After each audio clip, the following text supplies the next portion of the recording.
자, 하나님 말씀 보겠습니다. 오늘 주신 하나님 말씀은 구약 느헤미야 13장 22절로 31절까지 말씀입니다.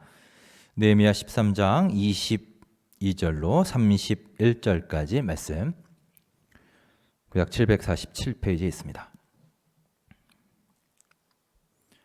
13장 22절로 31절까지의 말씀 한 목소리로 합독하시겠습니다. 내가 또 레위 사람들에게 몸을 정결하게 하고 와서 성문을 지켜서 안식일을 거룩하게 하라 하였느니라. 내 하나님이여, 나를 위하여 이 일도 기억하시옵고 주의 크신 은혜대로 나를 아끼시옵소서. 그때 내가 또 본즉 유다 사람이 아스돗과 암몬과 모압 여인을 맞아 아내로 삼았는데 그들의 자녀가 아스돗 방언을 절반쯤은 하여도 유다 방언은 못하니 그 하는 말이 각 족속의 방언이므로 내가 그들을 책망하고 저주하며 그들 중 몇 사람을 때리고 그들의 머리털을 뽑고 이르되 너희는 너희 딸들을 그들의 아들들에게 주지 말고 너희 아들들이나 너희를 위하여 그들의 딸을 데려오지 아니하겠다고 하나님을 가리켜 맹세하라 하고 또 이르기를 옛적에 이스라엘 왕 솔로몬이 이 일로 범죄하지 아니하였느냐. 그는 많은 나라 중에 비길 왕이 없이 하나님의 사랑을 입은 자라. 하나님이 그를 왕으로 삼아 온 이스라엘을 다스리게 하였으나 이방 여인이 그를 범죄하게 하였나니 너희가 이방 여인을 아내로 맞아 이 모든 큰 악을 행하여 우리 하나님께 범죄하는 것을 우리가 어찌 용납하겠느냐. 대제사장 엘리야십의 손자 요야다의 아들 하나가 호론 사람 산발랏의 사위가 되었으므로 내가 쫓아내어 나를 떠나게 하였느니라. 내 하나님이여, 그들의 제사장의 직분을 더럽히고 제사장의 직분과 레위 사람에 대한 언약을 어겼사오니 그들을 기억하옵소서. 내가 이와 같이 그들에게 이방 사람을 떠나게 하여 그들을 깨끗하게 하고 또 제사장과 레위 사람의 반열을 세워 각각 자기의 일을 맡게 하고 또 정한 기한에 나무와 처음 익은 것을 드리게 하였사오니 내 하나님이여, 나를 기억하사 복을 주옵소서. 아멘. 하나님의 말씀입니다. 자, 여러분 반갑습니다. 오늘도 각 가정에서 또 온라인으로 예배 드리시는 모든 분들께 하나님의 크신 은혜와 사랑이 가득히 넘치시기를 간절히 바랍니다. 하얀 눈과 함께 주일을 맞이하는 것이 참 오랜만인 것 같습니다. 수원에서 올해 눈을 잘 못 본 것 같아요. 혹시 오늘이 첫눈이 아닌가 싶네요. 올해는 눈이 많이 늦은 것 같습니다. 코로나 확진자 급증해서 오늘 아침에 보니까 1000명이 이제 넘었네요. 지난 1월 국내 확진자가 처음 나온 이후 최대 수치이고 지금 계속해서 늘고 있는 상황입니다. 또 이제 거리두기 3단계 격상을 지금 논의 중인 그런 상황이죠. 그제 금요 예배 때도 말씀드렸지만 올해는 부활절과 성탄절을 다 두 절기를 온라인으로 맞이하게 되는 참 전무후무, 전무는 확실하고 앞으로도 쉽게 오지 않을 그런 한 해가 될 듯합니다. 참 혼란함 속에 어느덧 이제 성탄절이 2주 남았습니다. 예수님의 탄생을 기다리는 대림절, 오늘은 그 세 번째 주일로 세 번째 초를 밝혔습니다. 오늘도 예배하는 우리 가운데 하나님의 크신 은혜와 사랑이 가득히 넘치시기를 주님의 이름으로 축원합니다. 우리 함께 예배하시는 분들과 함께 인사 나누겠습니다. 반갑습니다. 주님의 사랑이 크게 넘치시기를 바랍니다. 자, 성경에는 대표적인 지도자의 표상이 몇 명 있습니다. 출애굽과 광야 시대를 이끌었던 모세도 있고 이스라엘 역사의 전성기를 이끌었던 다윗 왕도 있습니다. 또한 탁월한 리더십으로 알려진 또 한 명의 대표적인 리더가 있는데 바로 느헤미야입니다. 많은 교회에서 느헤미야의 리더십이라는 제목으로 설교도 하고 성경 공부도 하고 또 이런 제목의 리더십 관련 세미나들도 많이 있습니다. 이처럼 느헤미야는 탁월한 리더십의 사람이었습니다. 실제로 그는 바벨론 포로 생활을 마치고 예루살렘으로 귀환한 다음에 다 무너진 예루살렘의 성벽을 재건하는 막중한 사명을 감당했고 그것을 훌륭하게 이루어낸 리더였습니다. 자, 그런데 중요한 것은 그의 리더십의 비결이 과연 무엇이냐라는 겁니다. 과연 타고난 리더십일까요? 열심히 공부하고 훈련해서 학습된 것일까요? 자, 느헤미야서의 가장 처음 우리 느헤미야 1장 4절을 함께 읽으며 살펴보겠습니다. 이 화면을 보시며 1장 4절 말씀 함께 읽겠습니다. 시작. 내가 이 말을 듣고 앉아서 울고 수일 동안 슬퍼하며 하늘의 하나님 앞에 금식하여 기도하여. 아멘. 이게 느헤미야서 1장입니다. 하나님 앞에 금식하며 기도하여라고 했습니다. 여러분, 그의 리더십의 비결이 바로 여기에 있습니다. 그 비결은 두말할 것 없이 바로 그의 기도에 있습니다. 기도의 리더십이에요. 처음부터 그는 기도합니다. 그리고 중요한 일이 있을 때마다, 어려운 일을 당할 때마다 그는 늘 기도로 하나님께 나아가 하나님께 부르짖었음을 보게 됩니다. 그래서 우리는 느헤미야를 기도의 사람이다, 기도하는 리더다라고 부르는 것입니다. 당시 느헤미야의 직위는 왕의 술관원이었습니다. 이전에 한번 말씀드린 적이 있죠. 왕이 술을 마시기 전에 그 술이 괜찮은지 안전한지 먼저 그 맛을 보는 사람입니다. 지금으로 말하면 대통령 비서실장급에 해당하는 고위관직이었습니다. 그는 당시 페르시아 수선궁에서 화려하고 편안한 생활을 하고 있었습니다. 따라서 그렇게 현실에 안주하며 편하게 지낼 수 있는 충분한 자리와 위치에 있었어요. 하지만 그는 그렇지 않았습니다. 그의 몸은 페르시아에 있었지만 그의 마음은 늘 예루살렘을 향해 있었습니다. 자기 하나 편한 게 다가 아니었어요. 조국 예루살렘이 폐허가 되어서 방치되어 있다는 소식을 듣고 그는 슬픔에 잠겨 목 놓아 울었습니다. 하지만 여러분, 중요한 것은 그는 그저 울기만 하고 탄식만 하지 않았다는 것입니다. 자신의 그 눈물과 탄식을 기도로 바꾼 기도의 용사가 느헤미야였습니다. 이것이 바로 느헤미야가 다른 뭇 사람들과 구별되는 점이었습니다.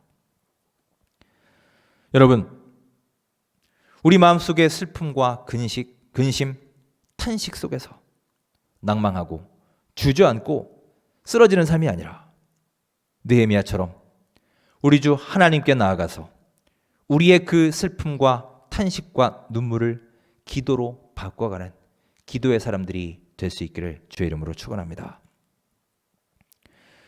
그렇게 느헤미야는 현재의 안락함을 뒤로하고 예루살렘으로 돌아가기로 작정합니다. 자, 이 역시 결코 쉬운 일이 아닐 것입니다.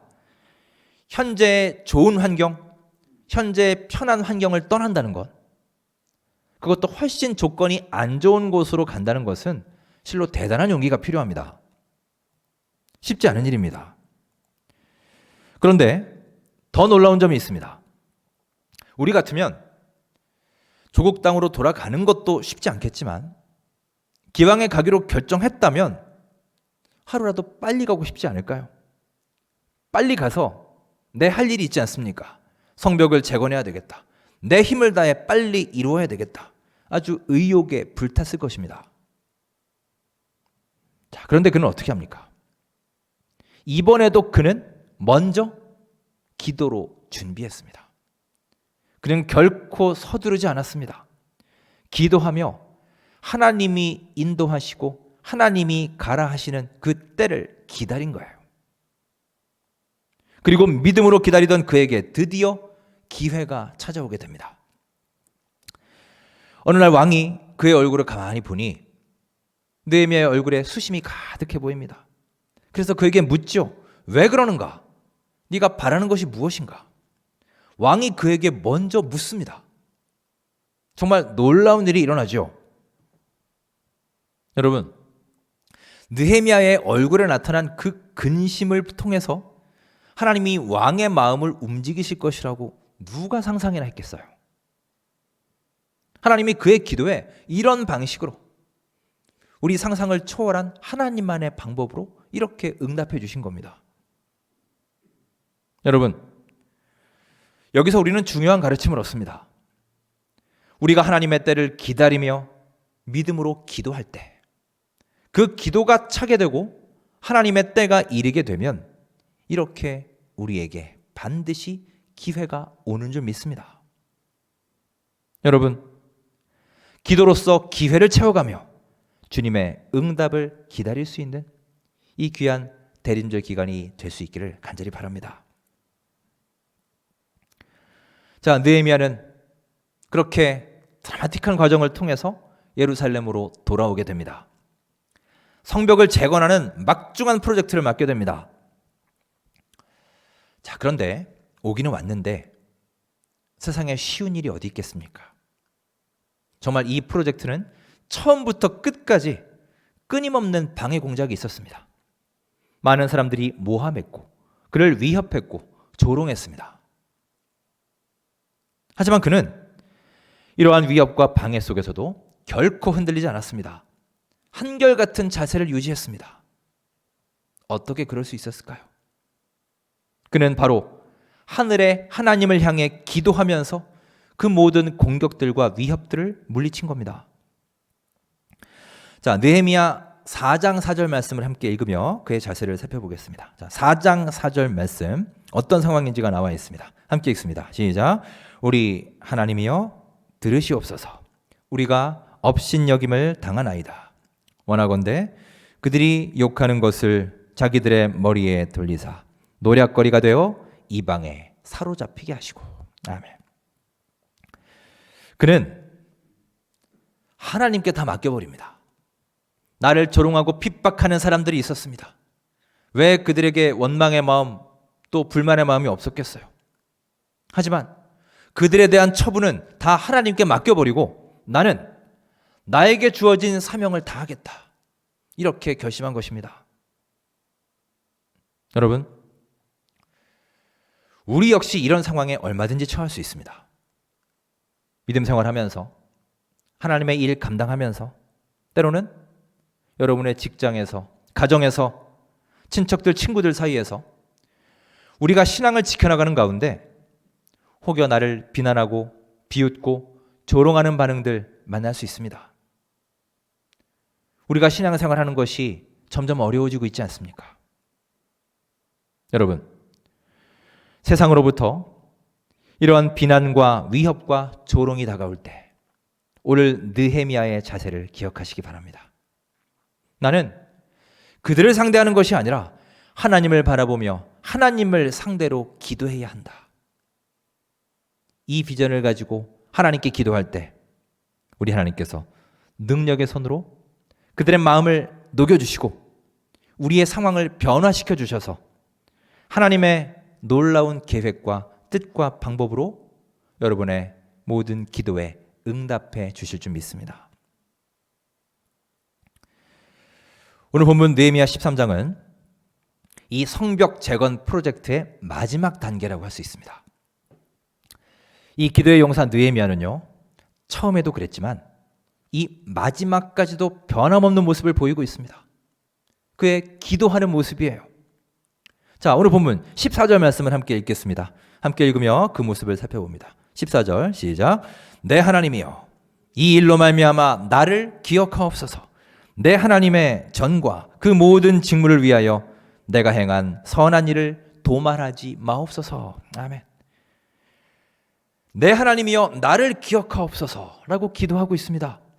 자, 그 다음 22절을 함께 읽겠습니다. 시작. 내가 또 레위 사람들에게 몸을 정결하게 하고 와서 성문을 지켜서 안식일을 거룩하게 하라 하였느니라. 내 하나님이여 나를 위하여 이 일도 기억하시옵고 주의 크신 은혜대로 나를 아끼시옵소서. 또 그는 기도합니다. 자, 마지막 31절 읽겠습니다. 31절 시작. 또 정한 기한에 나무와 처음 익은 것을 드리게 하였사오니 내 하나님이여 나를 기억하사 복을 주옵소서. 내 하나님이여, 내 하나님이여. 13장에는 느헤미야의 기도가 3번이나 기록되어 있습니다. 여러분, 이렇듯 느헤미야서는 기도로 시작해서 기도로 끝나는 책입니다. 더불어 느헤미야는 모든 일에 기도로서 문을 열고 기도로서 매조를 짓는 기도의 리더였습니다. 여러분, 느헤미야의 이 놀라운 리더십과 커다란 업적과 성과와 성취는 다른 것이 아닙니다. 바로 이 기도의 삶으로부터 나왔음을 기억하시기 바랍니다. 더불어 우리의 무너진 삶과 우리의 가정과 교회와 우리의 인간관계와 우리의 신앙도 이렇게 기도로서 다시금 회복되는 놀라운 역사가 있기를 주님의 이름으로 축원합니다. 이러한 삶을 사는 것이 때로는 참 외로울 수도 있습니다. 아무도 알아주지 않는 것 같고 나 혼자 견디고 혼자 감내해야 되는 큰 외로움으로 다가오는 순간이 있을 수 있어요. 미국의 에이든 토저라는 목사님이 계십니다. 평생 경건의 삶을 실천했던 토저 목사님은 그리스도인의 외로움에 대해서 이렇게 말씀하십니다. 세상에서 위대한 사람들의 대부분은 외로웠다. 외로움이란 성도가 그의 성스러움을 위해 지불해야 하는 일종의 대가이다. 참 그런 것 같습니다. 여러분, 물론 우리 신앙인들은 하나님께 위로받지요. 하지만 그래도 이 세상에서는 외로울 때, 고독할 때가 참 많지 않습니까? 특히 여러분, 직분이 올라갈수록 또 리더의 자리에 서게 될수록 더더욱 그럴 것입니다. 자, 직분자, 리더는 다른 사람들처럼 쉽게 화내지도 못하죠. 한 번이라도 더 참아야 될 것입니다. 불만 있어도 함부로 표출해서는 안 되고 말 조심해야 됩니다.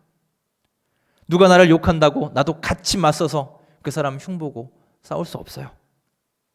설령 내가 맞다고 해도, 설령 내가 옳다고 해도 그 싸우는 모습이 덕이 안 되지 않습니까? 참 여러모로 외로운 자리입니다.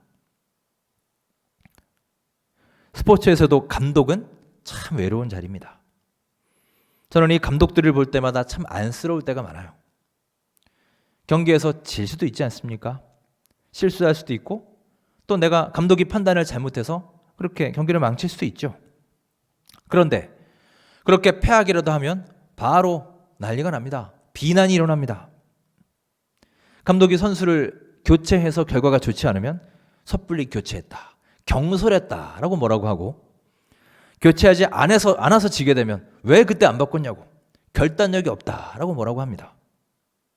그리고 성적이 부진하다고 바로 경질시켜버립니다. 여러분, 직장도 마찬가지고 교회도 마찬가지입니다. 리더의 위치에 올라갈수록 외로움을 느끼게 됩니다. 성경에서도 거의 모든 리더들, 거의 모든 신앙의 위인들은 예외 없이 극심한 외로움을 겪었습니다. 노아는 방주가 완성되기까지 무려 120년간 외로움을 겪었습니다. 다들 사람들이 그의 말을 믿지 않고 조롱했지요. 엘리야는 고독을 견디지 못해서 광야로 도망갑니다. 로뎀나무 아래에서 차라리 죽는 게 낫겠다라고 고백하지 않습니까? 다윗은 가드에서 도망쳐 나와 아둘람 동굴에 숨었습니다. 시편 142편에서 그는 동굴 생활의 고독을 탄식합니다. 내 우편을 살펴보소서. 나를 아는 자도 없고 피난처도 없고 내 영혼을 돌아보는 자도 없나이다. 외로움에 사무쳐 탄식하고 있어요. 바울도 한평생 핍박과 고난 속에서 외롭게 고군분투했습니다. 말년에는 로마의 감옥에서 모두 다 떠나버린 그 외로움에 몸서리를 쳐야만 했습니다. 우리 예수님, 여러분, 예수님이야말로 그 외로움의 정점을 경험하신 분 아닌가요? 자신을 따르던 수많은 군중들이 썰물처럼 다 빠져나갔습니다. 제자들을 향해서 말씀하십니다. 너희도 떠나가려느냐? 너희도 떠나가려느냐? 저는 이 말씀을 볼 때마다 정말 제 마음에 많이 찔립니다. 가슴이 너무나 아파요. 예수님이 꼭 저를 쳐다보시며 하시는 말씀 같습니다. 너도 나를 떠날래? 정작 힘든 일이 닥치면, 괴로운 일이 다가오면 너도 나를 모른다고 부인할 것이냐? 예수님은 마지막 죽음의 때를 앞두고 겟세마네 동산에서 외롭고 처절하게 기도하셨습니다.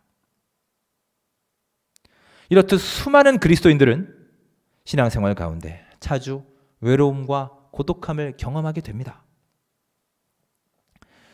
여러분, 히말라야나 킬리만자로 같은 고지대에 가면 산소가 희박하지요. 그래서 숨쉬기가 어렵습니다. 제가 이전에 사역할 때 그 교회 집사님 중에 등산을 아주 좋아하시는 분이 계셨습니다.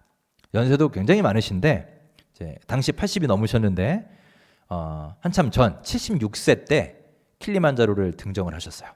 그리고 그 사진을 저에게 보여주셨습니다. 그분이 식당을 하시는데 가끔 집사람하고 그 식당에 가면 그 집사님이 이렇게 오셔서 앉으세요. 또 그 킬리만자로 얘기를 들려주십니다. 몇 번이나 들었어요. 그 마지막 정상에 올라갈 때는 너무 힘들어서 정말 한 걸음 딛고 두세 번 숨쉬고 또 한 걸음 겨우 내딛고 두세 번 숨쉬고 이렇게 걸어야 한다고 합니다. 고지대라 숨쉬기가 너무너무 힘들다는 것입니다. 여러분, 이처럼 높은 산에 오르는 사람은 숨쉬기가 어렵습니다. 당연한 이치입니다. 우리도 그렇습니다. 우리 신자들이 하나님의 산에 오르기 위해서는 필연적으로 숨이 가쁠 것입니다. 결코 그 길은 편안하기만 한 길이 아니에요. 한 걸음 내딛고 몇 번이나 큰 숨을 들이쉬어야 할지 모르는 정말 쉽지 않은 여정입니다. 여러분도 아마 사시면서 이런 답답한 마음, 이런 막막한 심정을 경험하신 적 있으실 것입니다. 도무지 숨쉬기가 힘듭니다. 사방을 둘러봐도 다 막혀 있고 빛이라고는 보이지 않고 숨이 콱콱 막히는 그런 상황들을 겪게 됩니다. 느헤미야도 그랬습니다. 성벽을 재건하고 이스라엘 민족의 영적 변화를 이끄는 가운데 정말 수고는 수고대로 했어요. 고생은 고생대로 했습니다. 그러면서도 정말로 답답하고 숨도 쉬기 어려운 상황들, 그 외로움과 힘든 순간들을 그는 수도 없이 겪었습니다. 하지만 여러분, 기억하시기 바랍니다. 우리 믿는 자들은, 우리 그리스도인들은 이토록 공기가 희박한 곳에서도 호흡하는 사람입니다. 숨을 쉬어야 하고 또한 숨을 쉴 수 있는 사람입니다. 어떻게 숨을 쉬나요? 느헤미야가 그 비결을 보여줍니다. 내 하나님이여, 내 하나님이여, 나를 기억하옵소서. 여러분, 우리 그리스도인들은 이렇게 숨쉬는 것입니다. 하나님께 우리는 기도함을 통해서 호흡할 수 있어야 하는 거예요. 막막하고 답답하고 외로움에 사무친 이 세상에서 우리 능력의 하나님을 찾으시고 주님께 나아가 기도하시기 바랍니다. 우리의 기도에 귀를 기울이시는 하나님이 여러분 한 명 한 명의 삶을 만져주시고 당신의 생명의 온기를 전달해 주셔서 주님 안에서 다시금 호흡할 수 있고 생기를 회복하게 될 수 있을 줄 믿습니다. 남북전쟁을 이끌었던 링컨 대통령이 이런 말을 남겼습니다. 나는 수없이 무릎을 꿇고 기도할 수밖에 없었습니다. 그것 말고는 어디로도 갈 수 없다는 것을 알고 있었기 때문입니다. 여러분, 링컨의 고백처럼 우리 믿는 자들이 갈 곳이라고는 기도하는 자리밖에 없는 거예요. 우리가 어디로 가겠습니까? 어디로 나아갈 수 있겠어요? 혹시 내가 지금 숨쉬기조차 힘든 그런 삶의 자리에 서 있지는 않습니까? 아버지의 자리, 남편의 자리, 또 아내의 자리, 엄마의 자리, 며느리의 자리를 지키느라 많이 힘드시지 않았나요? 많이 외롭지 않으셨습니까? 오늘 우리 박홍만 장로님이 신부를 은퇴하시고 이제 원로 장로로 추대가 되시는데, 여기 두 분 장로님들 계시지만 30년 가까이 교회 리더로 일하시며 그동안 많이 외롭지 않으셨습니까? 목회자와 교인들 사이에서 누구에게 말도 못하고 혼자 끙끙 앓고 그렇게 답답하고 괴로웠던 적이 있지 않으신가요? 여러분, 그렇습니다. 우리 그리스도인들은 또 직분자들은 그렇게 외로운 길을 걸어가게 됩니다. 하지만 우리가 그 사명을 붙들고 걸어갈 때, 외롭고 힘들고 숨쉬기조차 어려울 때, 여러분, 우리 주 하나님 안에서 호흡할 수 있게 되기를 간절히 바랍니다. 내 하나님이여, 나를 기억하옵소서. 느헤미야처럼 기도함을 통해 다시 영혼의 숨통이 트이고 생명을 회복할 수 있게 되기를 간절히 바랍니다. 이제 올 2020년도 약 3주도 채 남지 않았습니다. 얼마 남지 않은 올 한 해, 코로나로 인해 흔들리고 깨지고 무너졌던 우리의 기도 생활을, 또 믿음 생활을 다시금 정립하시고 기도의 회복을 이루셔서 무너진 예루살렘 성벽이 재건되는 것처럼 우리의 영적인 호흡이 되살아나고 생명력이 회복되는 변화의 물결이 여러분의 심령에, 여러분의 가정에, 우리 원천교회, 이 땅 구석구석에 넘쳐나게 되기를 주님의 이름으로 축원합니다. 기도하겠습니다. 사랑의 하나님, 주님을 기다리며 준비하는 대림절을 보내고 있습니다. 우리를 힘들게 하는 외로움, 고독, 삶의 여러 문제들 앞에서 기도로 시작하여 기도로 끝나는 느헤미야의 삶을 본받게 하시고 하나님과의 영적 소통을 이루어 우리의 호흡이 되살아나고 생명력이 회복되는 역사가 있게 하여 주시옵소서. 예수님의 이름으로 감사하며 기도드립니다. 아멘.